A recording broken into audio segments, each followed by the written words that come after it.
শিবনীবাসীরা আবার বিদ্যমণিতা চাবাসী দিয়েছেন এই আনন্দে। আমরা দেখতে পাচ্ছি এখানে ক্লাব হিন্দুস্তান কর্তৃপক্ষ যে করেছেন এবং হোলির মাধ্যমে তারা সুস্থ সংস্কৃতি তুলে ধরার চেষ্টা চালাচ্ছেন।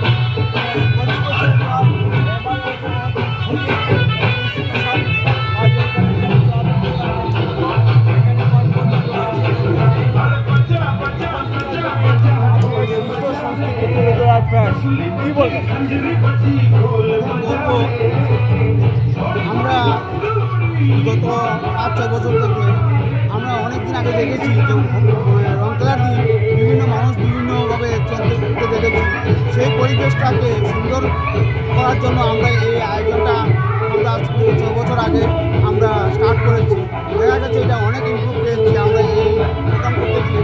দেখা গেছে জনসাধারণের মনে একটা হোলি বসন্ত উৎসব দিনটা অনেক স্বচ্ছতাভাবে এসে গেছে।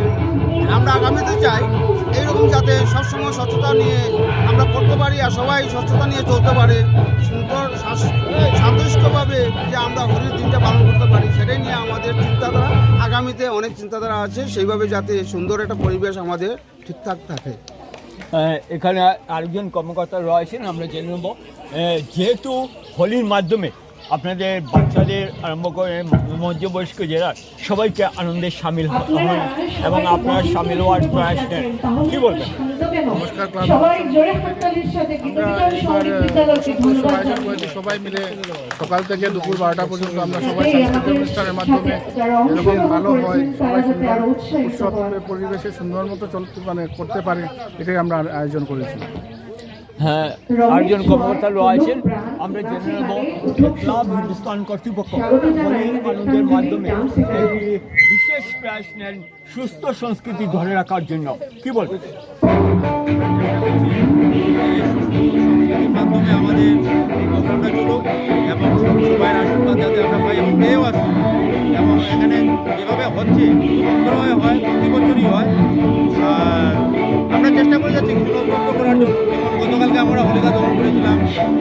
হোলিকা দহনটা তো আমার অনেকেরই জানাই আছে। আজকে আমরা হচ্ছে বসন্ত উৎসব আমরা সবাইকে অনুরোধ জানাচ্ছি, করবো যে আপনার সবাই আসুন করুন এবং আনন্দ করুন।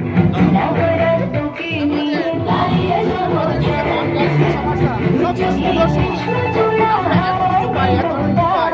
মানে আমরা বলে আমি সবার কাছে আশা রাখি এমন কিছু যাতে কেউ না করুক যাতে আমাদের সমাজ নষ্ট হয়ে যায়। সবাই যাতে একসাথে মিলিত হয়ে চিন্তা রাখা হয় যাতে আমাদের সমাজটা সুন্দর পরিবেশ থাকে। আমরা সমাজ সুন্দর পরিবেশে নেব, প্রত্যেকটা মানুষের মন পরিবর্তন হবে। আমরা যত অন্যভাবে নেব মানুষের মনটা মিলিত হবে, যাতে আমার কাছে কোনো ধরনের শিশু আসে, যাতে কোনো ধরনের বিচিত্র না করে আমাদের সমাজটা যাতে সমাজভাবে নেওয়া যায় সেই চিন্তাধারা রেখে সবাই যেন